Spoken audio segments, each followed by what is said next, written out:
The mid-morning light, usually a comforting, golden wash through the bay window of my home office, felt different that day.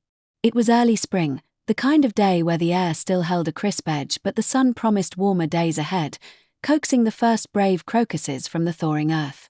My world, for the past 2 years, had largely revolved around the quiet hum of my laptop, the rhythmic click of my keyboard, and the occasional distant chirping of birds. Working from home had transformed my daily routine from a frantic dash to the office into a serene, almost monastic existence, punctuated only by virtual meetings and the gentle rhythm of domestic life. Our house, nestled on a quiet, tree-lined street, was usually a sanctuary, a place where the biggest drama was whether the Wi-Fi would glitch during a crucial video call. But that Tuesday, something shattered the tranquility. My gaze, habitually drifting towards the street during moments of contemplation or when a particularly complex spreadsheet demanded a mental pause, caught an anomaly. A figure was moving slowly along the curb, not with the purposeful stride of a jogger or the leisurely pace of someone walking their dog. This person was methodical, almost clinical, and they were holding something. My eyes narrowed, trying to resolve the blurred shape into something familiar. It wasn't a delivery driver, their uniform was wrong, and they weren't carrying a package. As they drew closer, the object in their hands became clearer. A camera, its lens glinting in the sunlight like a predatory eye. A prickle of unease, cold and sharp, traced its way down my spine. Who was this? And why were they so intently focused on our side of the street? My mind, usually a well-oiled machine of data analysis and project management, began to whir with a different kind of processing. I watched, a silent, unmoving observer from behind the sheer curtains of my office window, as the individual paused directly in front of our property. They lifted the camera, a professional-looking device with a large telephoto lens, and began to systematically photograph our vehicles. We had 3 cars in our driveway: my reliable sedan, my husband's work truck, and my son's older, but perfectly functional, compact car. Each was parked neatly, well within our property lines, not obstructing the sidewalk or any neighbor's view. There was nothing, absolutely nothing, about their placement or condition that should warrant this kind of scrutiny. My confusion deepened, quickly morphing into a simmering irritation. This felt intrusive, an unwarranted invasion of our private space. My fingers, which moments before had been flying across the keyboard, now lay still, poised over the delete key, the half-written email forgotten. My focus was entirely outside, on this stranger who was meticulously documenting our lives without permission. As the person lowered the camera, their uniform became fully discernible. It was a crisp, official-looking khaki, adorned with patches I couldn't quite make out from my vantage point, but the overall impression was undeniably governmental. Code enforcement. The words formed in my mind, cold and certain, like a verdict. My heart gave a little lurch, not of guilt, for I knew we were in compliance, but of a sudden, chilling realization. This wasn't random. This wasn't a mistake. Someone had called them. And in our quiet, generally harmonious neighborhood, there was only one person who would stoop to such petty, vindictive measures. A name, sharp and unwelcome, immediately sprang to mind: Brenda. Our neighbor from 2 houses down, a woman whose life seemed to revolve around stirring up drama and making everyone else's existence just a little bit more complicated. Brenda, with her perpetually aggrieved expression and her uncanny ability to find fault where none existed. Brenda, who had a history, a long and tedious history, of reporting minor infractions, real or imagined, to various city departments. My initial irritation solidified into a concrete suspicion, heavy and undeniable. This wasn't just a code enforcement officer. This was Brenda's latest salvo in a long-running, one-sided neighborhood feud. The thought, once formed, settled in my gut like a cold, hard stone. My peaceful morning, my productive work-from-home bubble, had just been irrevocably popped. The game, it seemed, was afoot. And I had a very strong feeling I knew exactly who the instigator was. My suspicion solidified into certainty the moment the code enforcement officer began walking towards our front door. There was a deliberate, almost theatrical slowness to his approach, as if he were savoring the moment before delivering unwelcome news. I pushed back from my desk, the swivel chair groaning softly in protest, and moved towards the front window, pulling the sheer curtain aside just enough to observe without being immediately seen. My heart was thudding a little faster now, a drumbeat of anticipation mixed with a rising tide of indignation. I knew, with an almost psychic certainty, that this was about Brenda. But what exactly had she concocted this time? The officer reached our porch, a clipboard clutched in one hand, the camera now slung over his shoulder. He pressed the doorbell, a polite, firm ring that echoed through the quiet house. I took a deep breath, steeling myself.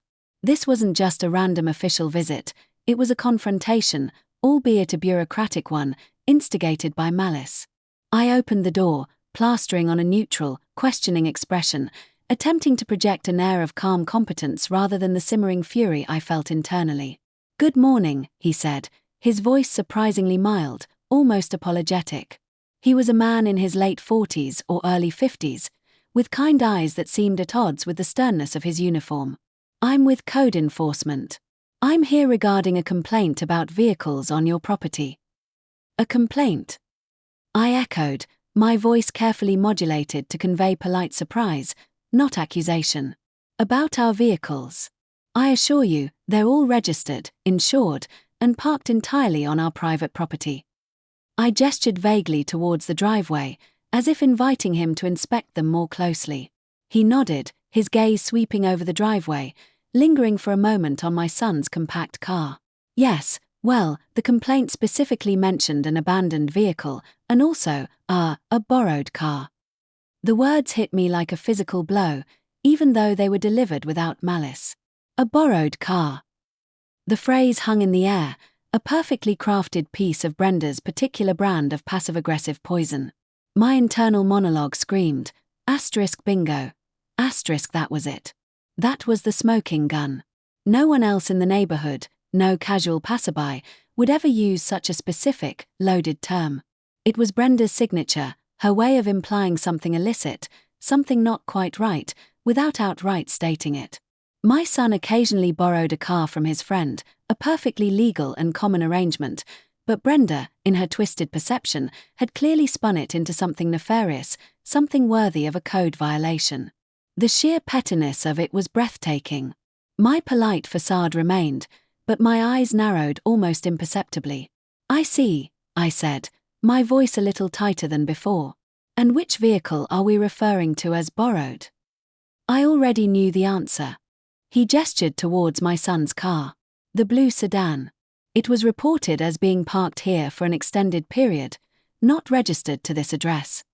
He then pointed to the rear license plate. "And it appears the tag is expired." My son, bless his heart, had just walked into the living room, drawn by the unusual presence of a uniformed officer at our door. He was a tall, lanky teenager, usually absorbed in his video games or coding projects, but keenly aware of his surroundings. At the mention of his car, his head snapped up. "Expired tag?" he questioned, a flicker of annoyance crossing his face. "No way, I just renewed it." He strode past me, heading straight for the car. I watched him, a mix of pride and exasperation swelling within me. My son, like me, was not one to be easily pushed around, especially when he knew he was in the right. He crouched down by the license plate, then straightened up with a triumphant grin. "Aha! It's right here." He reached into the glove compartment, pulled out a small, rectangular sticker, and with a satisfying peel, slapped it onto the corner of the license plate. "See. Valid for another year." The officer, who had watched this impromptu demonstration with a faint smile, nodded. "Ah, well, that takes care of that. Good on you for having it readily available." He made a note on his clipboard, crossing something out. "However," he continued, his tone becoming slightly more formal, "the primary issue, as per the complaint, is that the vehicle is registered to a different address and has been parked here consistently. While it's not strictly abandoned if it's in working order, the city ordinance states that vehicles not registered to the property address cannot be permanently stored here. They must be moved daily, even if just a short distance, to demonstrate they are not being used as long-term storage." My jaw tightened. Moved daily. This was beyond petty. It was an active inconvenience, designed purely to harass. Brenda's fingerprints were all over this. She knew my son was often busy with school and work, and this was a deliberate attempt to make his life, and by extension, our lives, more difficult. The absurdity of it was almost comical, if it weren't so infuriating. So, just to be clear, I stated, my voice dangerously calm. My son has to move his car every single day, even if it's just from the driveway to the street and back, because it's registered to an address 2 blocks away, even though he lives here.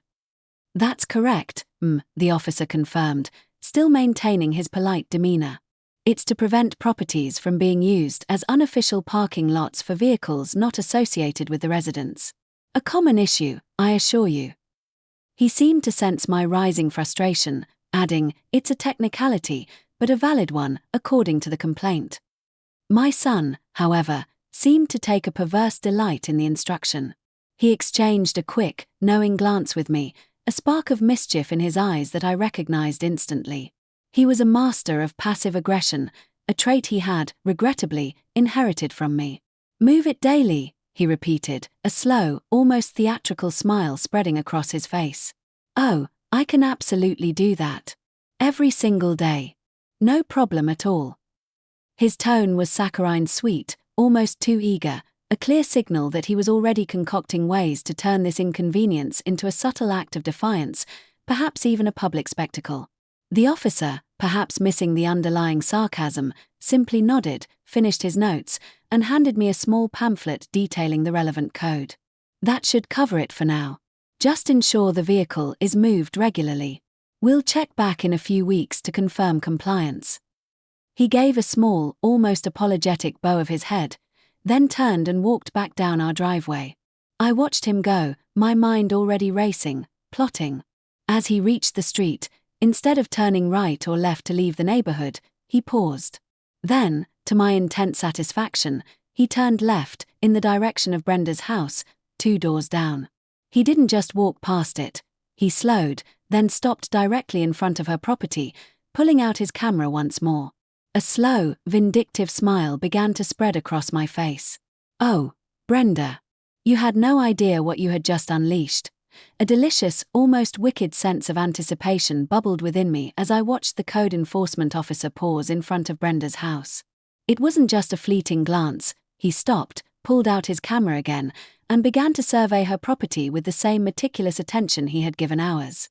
My initial anger, still simmering beneath the surface, was now mingling with a potent cocktail of satisfaction and a burgeoning sense of strategic opportunity.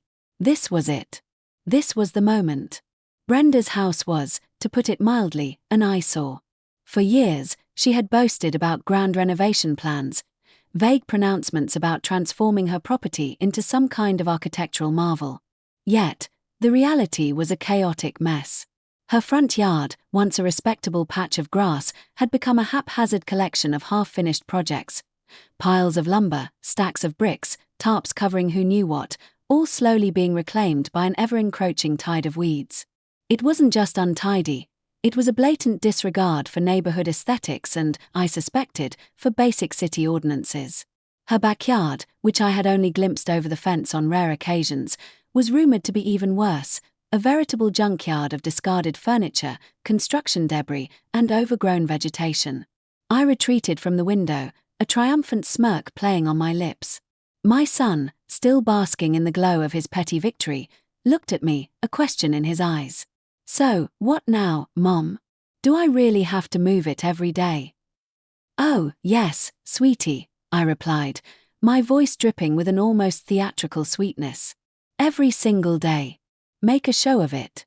Park it in a different spot on the street each time, just to be extra compliant. Wave at Brenda if you see her. My son's grin widened. He understood. This wasn't just about compliance, it was about performance, about rubbing salt in a wound that Brenda had self-inflicted. But my mind was already several steps ahead. The officer's visit had been a wake-up call, a stark reminder of Brenda's relentless, petty malice. It had also, inadvertently, handed me a weapon.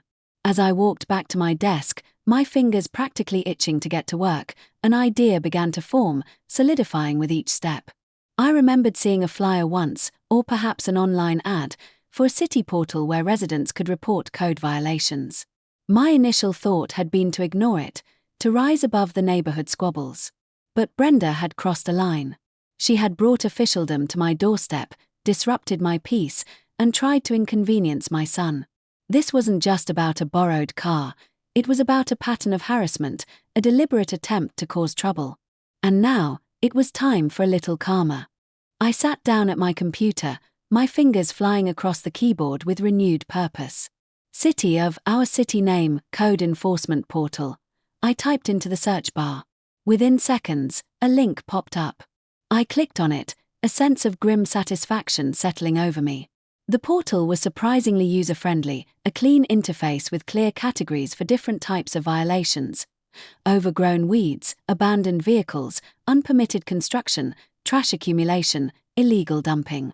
My eyes scanned the list, a mental checklist forming in my mind as I recalled the various infractions I had observed on Brenda's property over the years.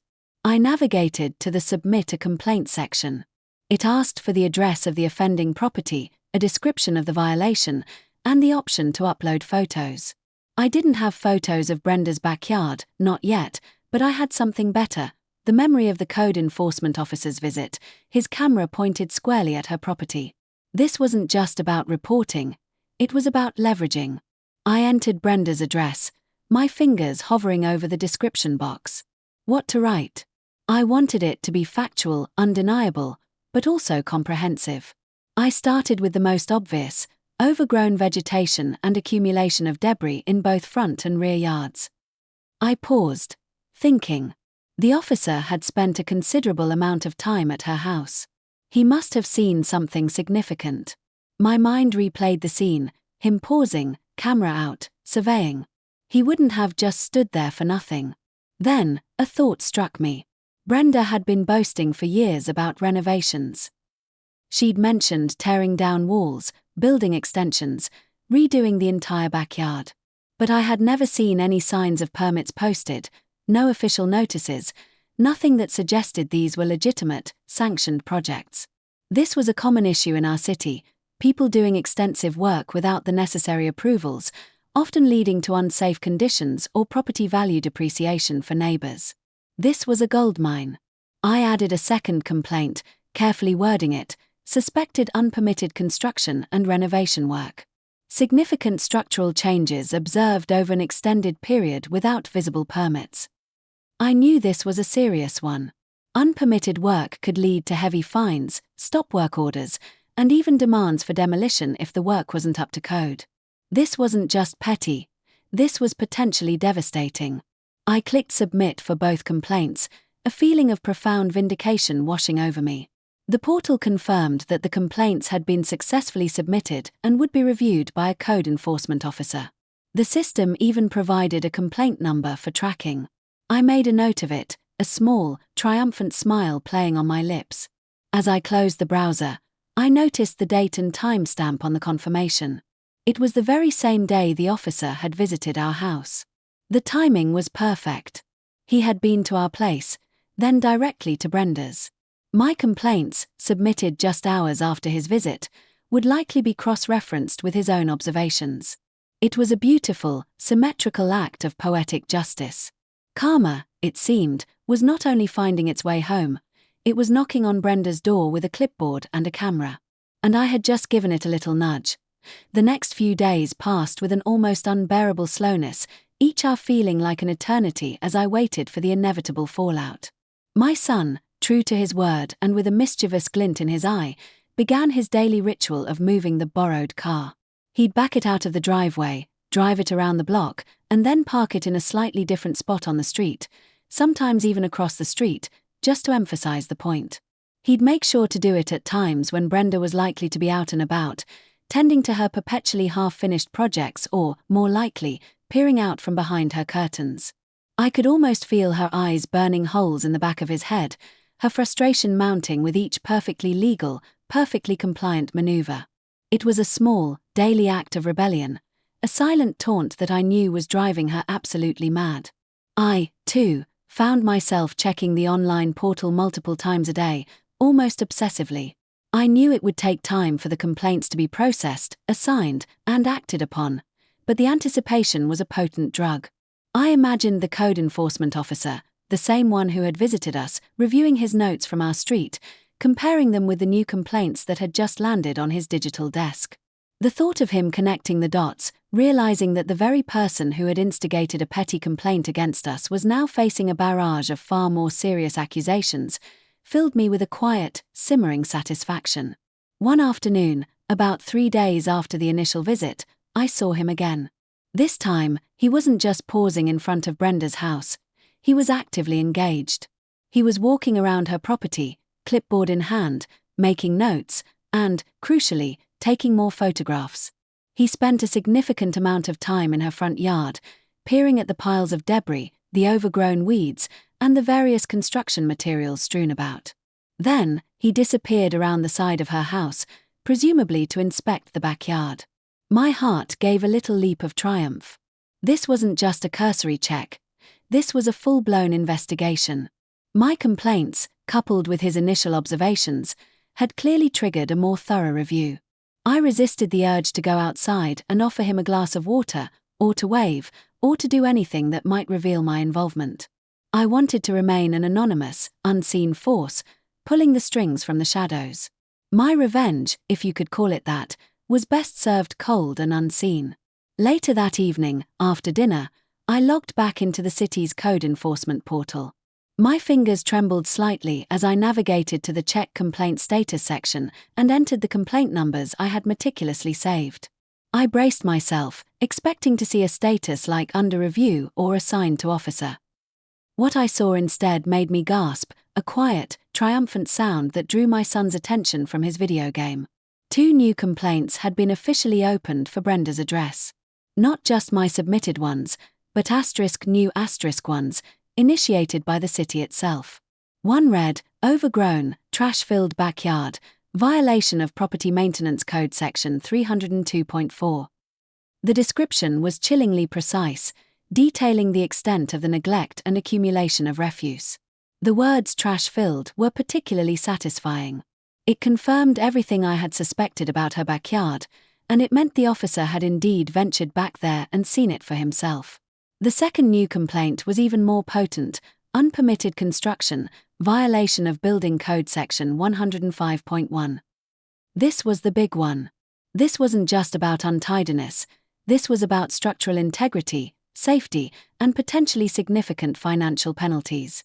The description detailed observations of recent construction activity, including foundation work and structural alterations, without any visible permits posted.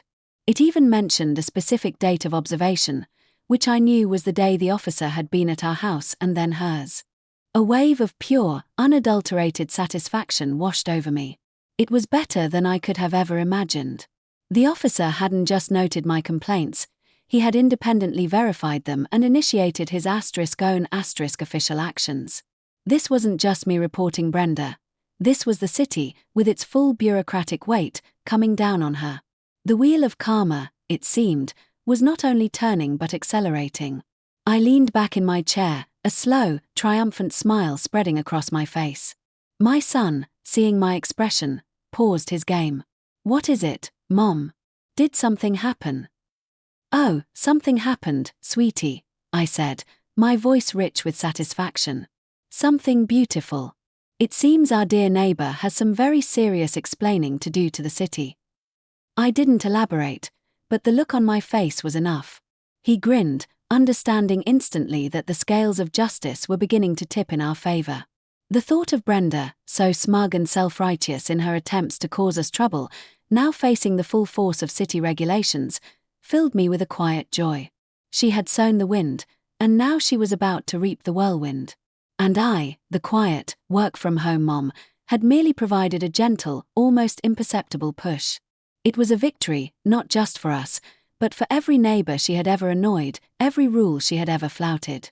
The game was far from over, but the first, decisive blow had been struck. And it felt incredibly, deliciously good. The days that followed were a masterclass in controlled observation. I found myself subtly altering my work-from-home routine, scheduling my breaks to coincide with potential sightings of city vehicles or, more specifically, the code enforcement officer. My office window became my personal surveillance outpost, offering a privileged view of Brenda's unfolding predicament. I didn't want to miss a single moment of this karmic ballet. It wasn't long before the first tangible signs of official action appeared. About a week after I submitted my complaints, a large, official-looking envelope appeared in Brenda's mailbox. I didn't see her retrieve it, but I saw the postal worker deliver it, and the sheer size and official seal on the envelope left little doubt as to its contents. It was almost certainly a notice of violation, detailing the complaints and the required actions. I imagined her face as she opened it, the smug satisfaction slowly draining away, replaced by a dawning realization of the trouble she had brought upon herself. The thought was exquisite. A few days after the envelope arrived, a different vehicle showed up at Brenda's house. It wasn't the code enforcement officer's car this time, but a white van with a city logo, clearly marked Building Department. Two men, wearing hard hats and carrying clipboards, emerged from the van. They spent a considerable amount of time inspecting the exterior of Brenda's house, particularly the areas where she had supposedly been undertaking her renovations. They peered at the foundation, measured walls, and even used a long pole with a camera attached to get a better look at the roofline and upper stories. This was clearly related to the unpermitted construction complaint, and it suggested a much deeper level of scrutiny than a simple code violation. This was serious. I watched, a silent spectator, as they meticulously documented everything. They even took samples of some of the building materials, carefully bagging them.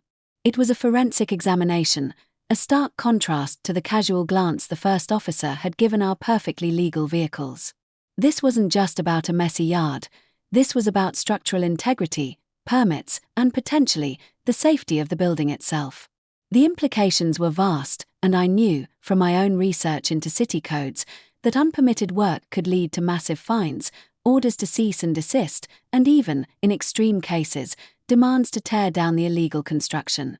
Brenda, for her part, seemed to be in a state of agitated denial. I saw her interacting with the building department officials, her body language a mixture of defensive indignation and bewildered frustration. She gesticulated wildly, pointing, arguing, but the officials remained impassive, simply nodding, making notes, and continuing their methodical inspection. It was clear they were not swayed by her usual histrionics. They were professionals, simply doing their job, following the letter of the law. And the law, it seemed, was not on Brenda's side. Meanwhile, my son continued his daily car-moving ritual with unwavering dedication. He'd often choose the exact time Brenda was out watering her wilting weeds or retrieving her mail, making sure she had a front-row seat to his perfectly legal, perfectly annoying compliance. He'd give her a wide, innocent smile or a polite nod, a silent acknowledgement of the absurd situation she had created. It was a beautiful, subtle form of psychological warfare, and Brenda, predictably, was losing. Her face grew increasingly pinched, her movements more frantic. The spring in her step, usually fueled by her self-righteous indignation, seemed to have evaporated, replaced by a defeated slump. One afternoon, I saw her attempting to clear some of the debris from her front yard. She was moving slowly, half-heartedly, clearly overwhelmed by the sheer volume of accumulated junk. It was a futile effort, a single drop in an ocean of neglect. She looked tired, defeated, and utterly out of her depth. The sight brought a grim satisfaction. This wasn't about schadenfreude, not entirely. It was about justice. She had deliberately tried to cause us trouble, to disrupt our lives with false accusations, and now she was facing the consequences of her own long-standing disregard for community standards and city regulations. I continued to monitor the online portal. The status updates were slow but steady. The overgrown, trash-filled backyard complaint was now listed as notice of violation issued, compliance required by date. The unpermitted construction complaint was even more serious, investigation ongoing, building permit review requested. This meant they were digging into city records, checking for any permits she might have pulled, which I was confident she hadn't. The thought of her trying to navigate the bureaucratic maze, the fines piling up, the potential stop work orders, the sheer headache of it all, filled me with a quiet sense of triumph. She had wanted to cause us trouble, to make our lives difficult. Instead, she had merely opened a Pandora's box of her own making. And I, the quiet, unassuming neighbor, had merely held up the mirror. The reflection, it seemed, was not to her liking. The wheels of justice, though slow, were grinding inexorably forward, and Brenda was squarely in their path. The show, I realized, had only just begun.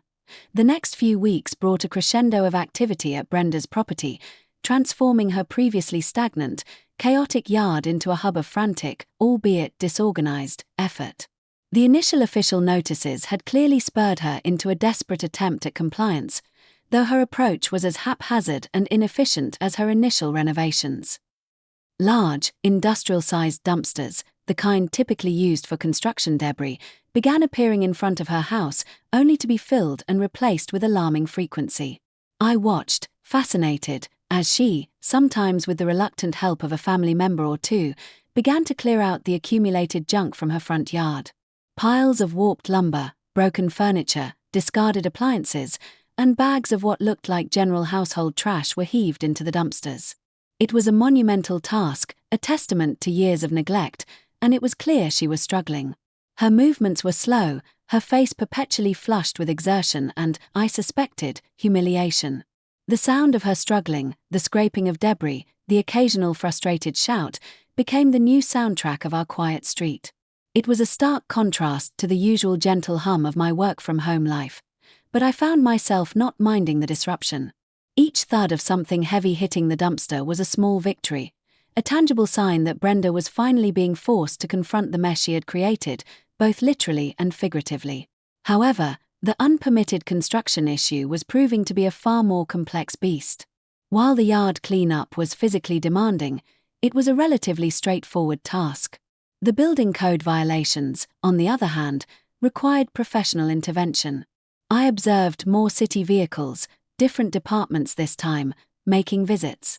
There were engineers, inspectors, and even, on one occasion, a representative from the city's legal department. Their visits were longer, more detailed, and often involved hushed conversations with Brenda, who looked increasingly distraught. I overheard snippets of these conversations when I was outside, retrieving mail or watering my own perfectly manicured flower beds. Phrases like structural integrity, lack of permits, retroactive inspections, and potential demolition floated on the breeze. It was clear that the city was not messing around. They were demanding proper plans, engineering reports, and, most likely, significant fines for all the work she had done without permission. The cost of bringing everything up to code, after the fact, would be astronomical, far more expensive than if she had done it correctly from the start. My son, meanwhile, continued his daily car ritual with unwavering enthusiasm. He had even started varying his route, sometimes driving around the entire block before parking, sometimes just moving the car a few feet forward or backward in the driveway. He'd make sure to do it when Brenda was outside, often giving her a cheerful wave that was clearly designed to grate on her nerves. The sight of her flinching, or turning her back in exasperation, was a small, daily dose of satisfaction. He was a master of subtle, relentless annoyance, and Brenda was a perfect target. One afternoon, a large, official-looking sign was posted on Brenda's front lawn. It was bright yellow, with bold black letters, indicating a stop work order issued by the city building department. It cited specific code violations and warned of severe penalties for non-compliance. This was a major escalation. It meant that any further work on her renovations was strictly forbidden until all issues were resolved and proper permits obtained.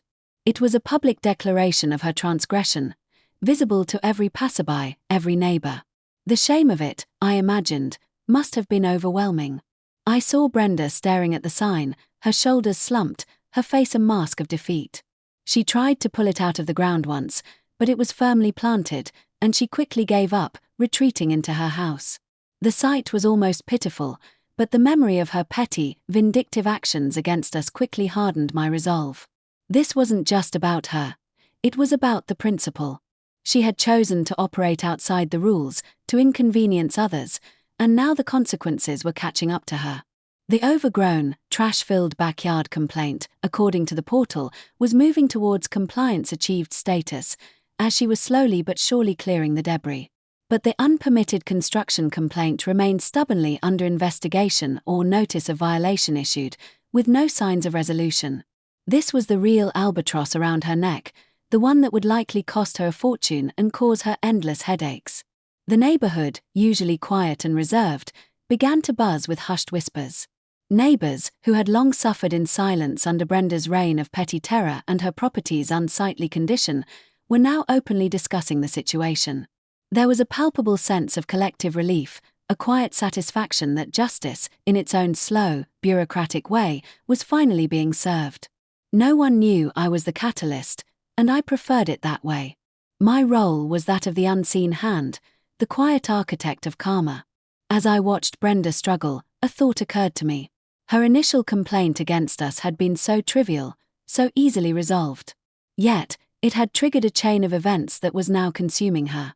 It was a powerful lesson in unintended consequences, a testament to the idea that sometimes the smallest stone thrown can cause the biggest ripples. And as the sun set, casting long shadows over her still cluttered, now officially sanctioned against property, I felt a profound sense of peace. The balance had been restored. The presence of the stop work order sign on Brenda's lawn became a constant, glaring reminder of her predicament.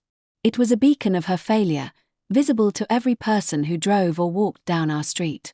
The initial flurry of activity around her property, the frantic dumpster filling, began to subside. It was as if the sheer scale of the task, coupled with the weight of the official demands, had finally overwhelmed her. The dumpsters were still there, but they sat half empty for days, a testament to her dwindling resolve. I continued my daily observations, a silent voyeur to her unfolding drama. My son, ever the dutiful and delightfully petty participant, maintained his car-moving routine. He'd often whistle a cheerful tune as he backed out of the driveway, making sure the engine's rumble was just loud enough to carry across the quiet street. I imagined Brenda, stewing inside her house, hearing the familiar sound and knowing that her petty complaint had only served to empower our defiance. The online portal became my daily newspaper, my source of updates on Brenda's karmic journey. The overgrown, trash-filled backyard complaint finally moved to compliance achieved. This meant she had, at least to the city's satisfaction, cleared enough of the debris to meet the basic requirements. It was a small victory for her, but one that had clearly come at a significant cost in terms of effort, money, and pride. Her front yard, while still a far cry from pristine, no longer looked like a landfill. The weeds were cut, the piles of lumber were gone, and the general clutter had been significantly reduced. It was a vast improvement, one that the entire neighborhood quietly appreciated. However, the unpermitted construction complaint remained stubbornly unresolved. Its status fluctuated between notice of violation issued, under review by building department, and legal action pending. This was the crux of her problems, the deep, systemic issue that couldn't be solved with a few hours of yard work. I knew from my research that these types of violations could lead to hefty fines, liens on the property, and potentially, the forced demolition of the unpermitted structures. The city wasn't just asking her to clean up.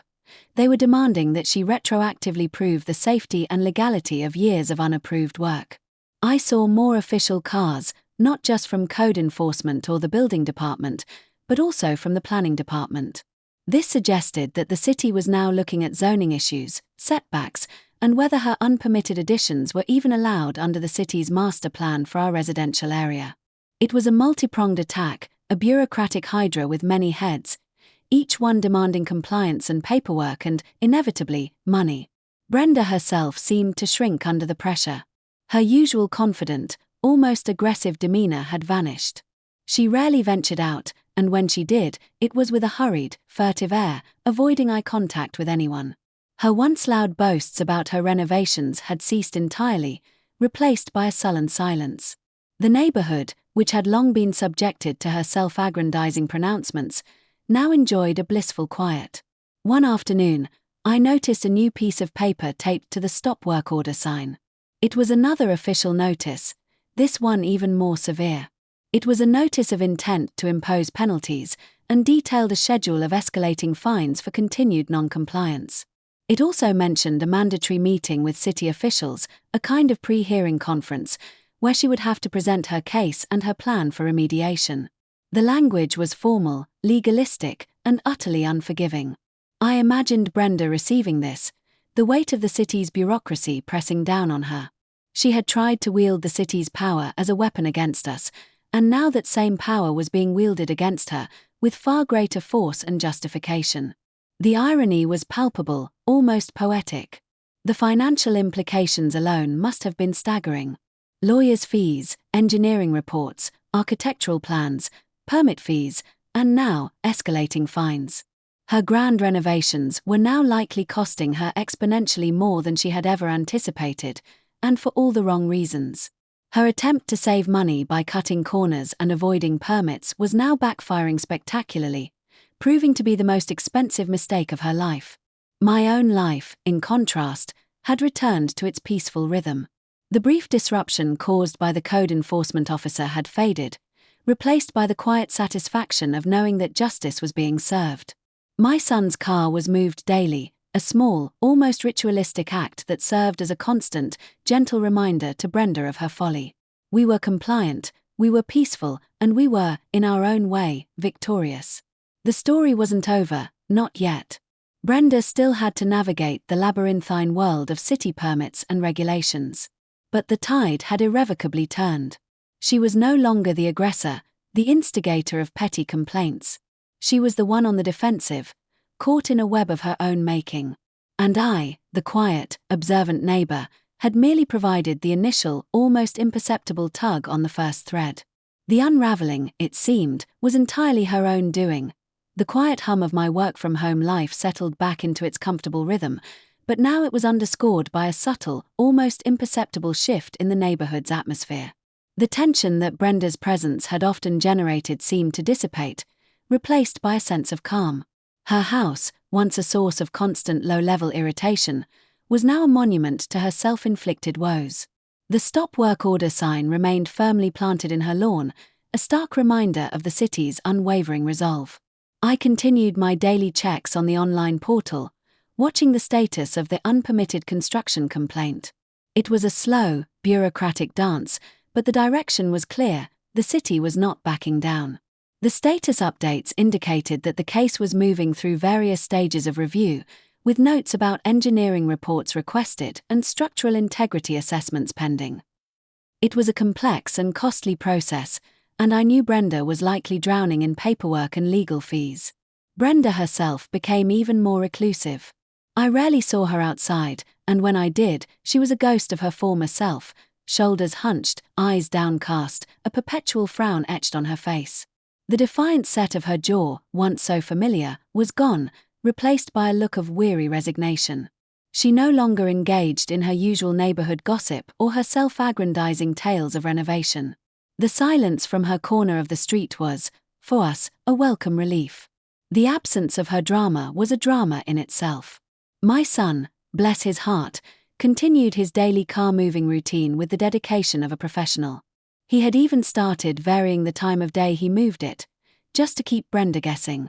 Sometimes it was first thing in the morning, sometimes midday, sometimes late afternoon. He'd often hum or whistle as he did it, a cheerful, almost taunting soundtrack to her misery.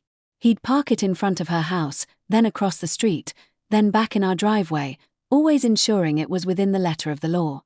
It was a small, daily act of psychological warfare, and Brenda was clearly on the losing side. I could almost feel her frustration radiating from her house. One morning, I noticed a new car parked in front of Brenda's house. It was a sleek, expensive-looking sedan, not a city vehicle. A man in a sharp suit emerged, carrying a briefcase. He looked like a lawyer. He spent a long time inside Brenda's house, and when he left, Brenda walked him to the door, her face pale and drawn. The presence of legal counsel confirmed my suspicions. Brenda was now deep in the legal quagmire, fighting a battle she was clearly losing. The cost of this battle, I knew, would be astronomical. The thought of her financial woes, while not something I actively wished upon anyone, was a direct consequence of her own actions. She had tried to cut corners, to bypass regulations, and to avoid the proper channels, all while trying to cause trouble for others. Now, the chickens were coming home to roost, and they were demanding a very expensive meal. A few weeks later, another official notice appeared on Brenda's door, this one even more ominous. It was a notice of public hearing regarding the unpermitted construction. This meant the case was escalating beyond administrative notices and into a formal legal proceeding. It would be held at City Hall, open to the public, and Brenda would be required to attend and present her case. This was the city's final step before imposing severe penalties, including potentially ordering the demolition of the unpermitted work if she couldn't bring it into compliance. The thought of Brenda having to publicly defend her actions, to face the full weight of the city's legal department, filled me with a quiet, almost serene satisfaction. She had thrived on public drama, on creating a spectacle out of other people's lives. Now, she was the spectacle. I considered attending the hearing, just to witness the culmination of her self-inflicted misery. But then I decided against it. My victory wasn't about public humiliation. It was about the quiet satisfaction of justice served. My role was that of the unseen hand, the catalyst, not the spectator. My revenge was already playing out, daily, in front of my very eyes. The neighborhood continued to breathe a collective sigh of relief. The constant threat of Brenda's petty complaints had lifted. Her property, while not yet fully resolved, was no longer the glaring eyesore it once was. The air felt lighter, the silence more profound. It was a testament to the fact that one person's negativity could cast a long shadow, and that its removal could bring a surprising sense of peace. As the days turned into weeks, the stop work order sign began to fade under the relentless sun, its bright yellow turning a pale, sickly hue. But its message remained clear, a constant reminder of Brenda's folly. And as my son continued his daily car ritual, a small, almost imperceptible smile would play on my lips. Karma, it seemed, was not only finding its way home, it was settling in for a long, expensive stay at Brenda's house. And I, the quiet, work-from-home mom, was simply enjoying the show. The final act, I knew, was still to come. The public hearing for Brenda's unpermitted construction was scheduled for a Tuesday morning, a date I marked on my mental calendar, even though I had decided not to attend. My satisfaction didn't require a front-row seat to her humiliation. The knowledge that she was enduring it was more than enough. The thought of her having to face a panel of city officials to explain years of neglect and illegal construction was a delicious form of justice. In the days leading up to the hearing, Brenda's house was eerily quiet. The sporadic, half-hearted attempts at cleanup had ceased entirely. The dumpsters, which had once seen some activity, now sat empty and forlorn in front of her property. Their rental period likely expired. It was as if she had given up, overwhelmed by the insurmountable task of bringing her property into compliance. The stop work order sign, now faded and peeling, remained her only public declaration. My son, ever consistent, continued his daily car-moving routine. He'd often comment on the silence from Brenda's house, a subtle acknowledgement of her retreat. "She's really quiet these days, Mom," he'd observe, a hint of something akin to pity, but mostly satisfaction, in his voice. "Guess she's got bigger things to worry about than my car." And he was right. Her world had shrunk to the confines of her legal battles, a stark contrast to her previous expansive, meddling presence. On the day of the hearing, I found myself inexplicably distracted. Despite my decision to stay home, a part of me was drawn to the unfolding drama. I imagined the sterile hearing room, the stern faces of the city officials, the dry recitation of code violations. I pictured Brenda, perhaps accompanied by her lawyer, trying to explain away years of blatant disregard for regulations. It was a scene I had conjured many times in my mind, and it played out with satisfying clarity. The day passed, and by late afternoon, I checked the online portal. The status of the unpermitted construction complaint had been updated. It now read, "Case reviewed, final order issued." There was a link to a PDF document. My heart pounded a little faster as I clicked on it. The document was dense, filled with legal jargon, but the key points were clear and devastating. Brenda was found in violation of multiple sections of the city's building and zoning codes. She was ordered to pay a substantial fine, retroactive for the entire period the unpermitted work had been in place. The document also stipulated a strict timeline for her to submit proper architectural plans, obtain all necessary permits, and bring the entire unpermitted structure into compliance. If she failed to do so within the specified timeframe, the city reserved the right to issue a demolition order, requiring her to tear down the illegal additions at her own expense. Furthermore, a lien would be placed on her property until all fines were paid and all violations rectified. It was a comprehensive, unsparing judgment. The fines alone would likely be crippling, let alone the cost of hiring architects, engineers, and contractors to retroactively fix years of unpermitted work. The threat of demolition was the ultimate hammer, a final, undeniable consequence. Her grand renovations were now a financial and legal nightmare. I closed the PDF, a profound sense of vindication washing over me. This wasn't just a slap on the wrist. This was a full-blown reckoning. Brenda had played with fire, and now she was getting burned, badly. The karma, it seemed, had not only found its way home but had moved in and taken up permanent residence. The following days confirmed the severity of the order. I saw a new, smaller sign appear on Brenda's property, this one from a local real estate agent, discreetly placed in a corner of her yard. It was a for sale sign. My breath hitched. She was selling. The realization hit me with a mixture of surprise and a deep, quiet satisfaction. The pressure, the fines, the legal battles, the sheer impossibility of bringing her property into compliance, it had all been too much. She was cutting her losses, fleeing the consequences of her own actions. The for sale sign was not just a symbol of her defeat, it was a symbol of our victory. She had tried to drive us out, to make our lives miserable, but instead, she was the one being driven away. The thought was almost too good to be true. The process of selling a house, especially one with significant code violations and a lien against it, would not be easy. It would likely involve a substantial price reduction, and the new owners would have to take on the burden of rectifying the issues. Brenda would not walk away from this unscathed, financially or otherwise. As the days turned into weeks, the for sale sign remained, a silent testament to the ongoing saga. Potential buyers would occasionally drive by, slow down, and then quickly drive away after seeing the faded stop work order sign and the general disarray of the property. It was clear that selling her house would be a challenge. My son, seeing the for sale sign, finally understood the full extent of the situation. "She's really leaving, isn't she?" he asked, a hint of awe in his voice. "Because of all this?" "Yes, sweetie," I confirmed, a soft smile on my face. "Because of all this. Karma always finds its way home, remember?"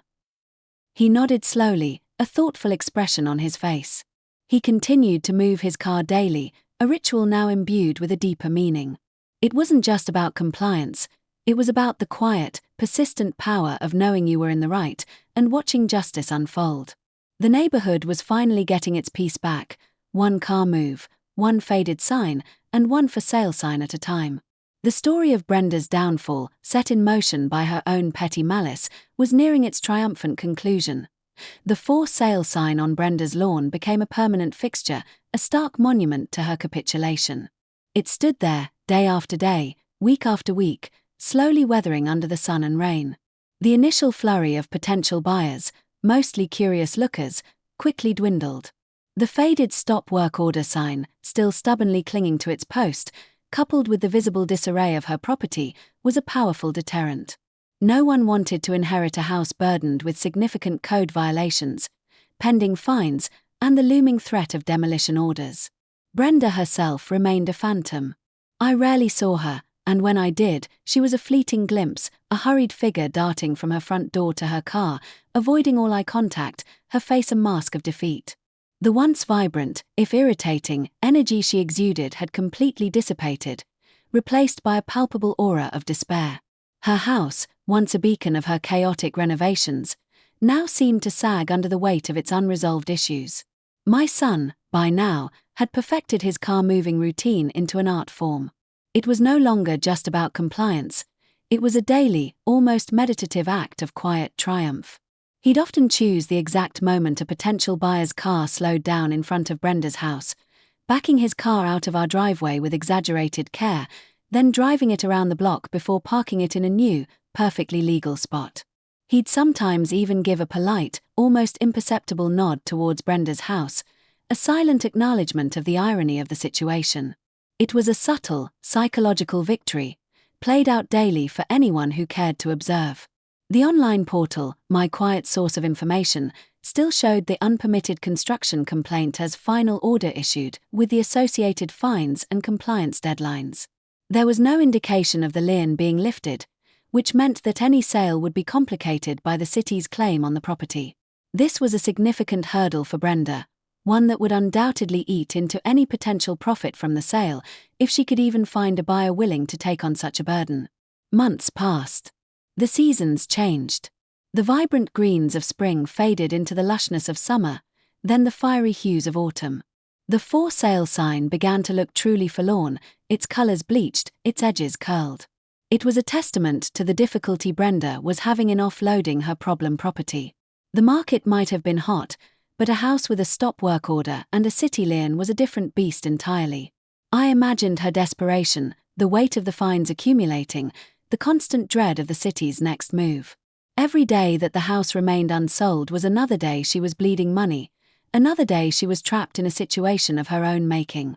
The thought, while not malicious, was certainly satisfying. She had spent years making others uncomfortable, and now she was experiencing a taste of her own medicine, amplified 1,000-fold. Then, one crisp autumn morning, a new development. A different car, not a city vehicle, but a large, unmarked truck, pulled up to Brenda's house. Two men emerged, not in uniforms, but in work clothes. They began to systematically remove the remaining debris from her backyard, the one that had been the subject of the trash-filled complaint. They worked quickly, efficiently, and without fanfare. It was clear Brenda had hired a professional cleanup crew, likely under duress from the city or as a last-ditch effort to make the property more appealing to buyers.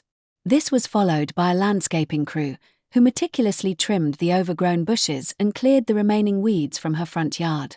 For the first time in years, Brenda's property began to look somewhat presentable, at least on the surface. The stop work order sign, however, remained. The cosmetic changes couldn't hide the fundamental structural issues or the legal problems. Despite the improvements, the for sale sign stubbornly remained. It was a clear indication that while she was trying to mitigate the visible issues, the underlying problems were still too significant for most buyers. The market for a house requiring massive, expensive, and legally complex renovations was a niche one, indeed. My son, ever observant, commented on the changes. "Her yard looks better, Mom," he noted. "But that sign is still there." "Yes, sweetie," I replied, a knowing smile playing on my lips. Some problems run deeper than a fresh coat of paint or a trimmed bush. Some problems require a complete overhaul, inside and out. And some problems, once started, are very, very hard to stop. The quiet satisfaction I felt was profound. Brenda's attempt to cause us trouble had backfired so spectacularly that it had forced her to confront years of neglect and illegal activity. She was now pouring money into a property she desperately wanted to escape, all because of a single, petty complaint. It was a testament to the power of unintended consequences, a vivid illustration of the boomerang effect of negative actions. The final chapter of Brenda's story in our neighborhood was slowly, but surely, being written, and it was a story of her own undoing. The for sale sign became a silent sentinel, standing guard over Brenda's increasingly desperate situation. As autumn gave way to the crisp, stark beauty of winter, the sign remained, its message growing fainter with each passing day.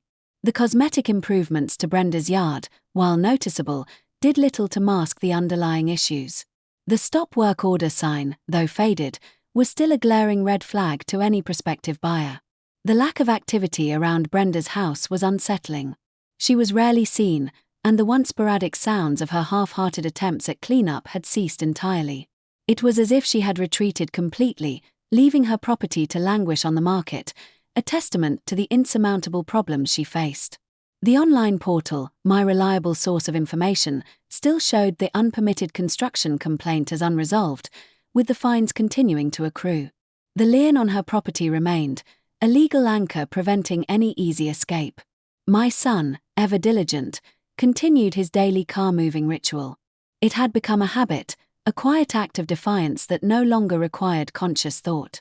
He'd simply do it, a seamless part of his morning or afternoon routine, a constant, subtle reminder to Brenda, wherever she was, that her petty complaint had not only failed but had ignited a firestorm of consequences for her. He'd sometimes remark, Still no buyers for Brenda's house, Mom. And I'd just nod, a knowing smile on my face.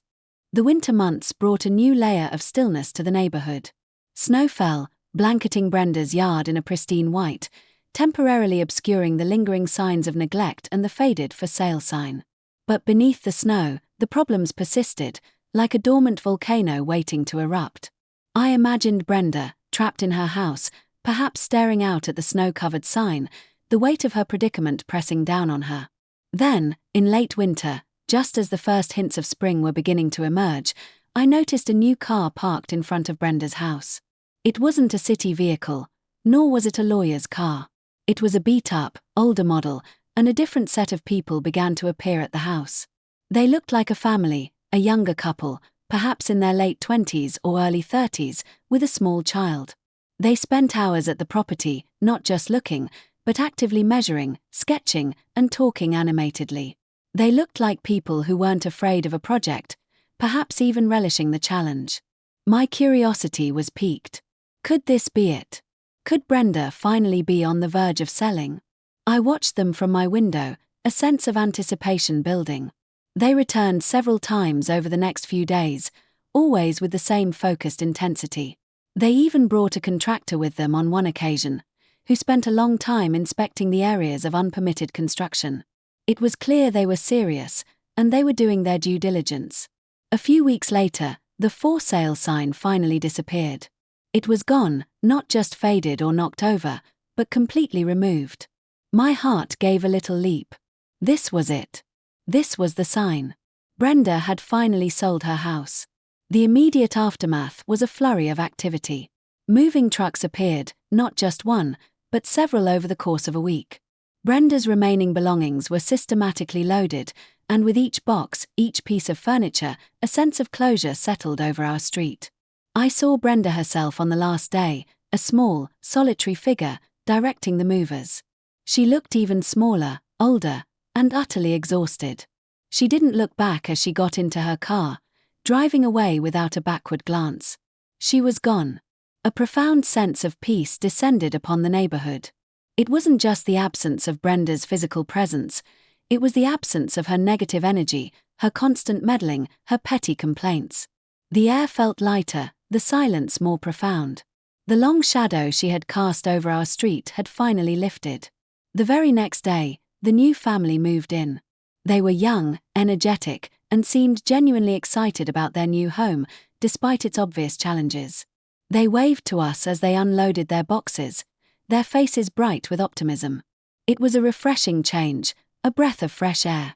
I checked the online portal one last time.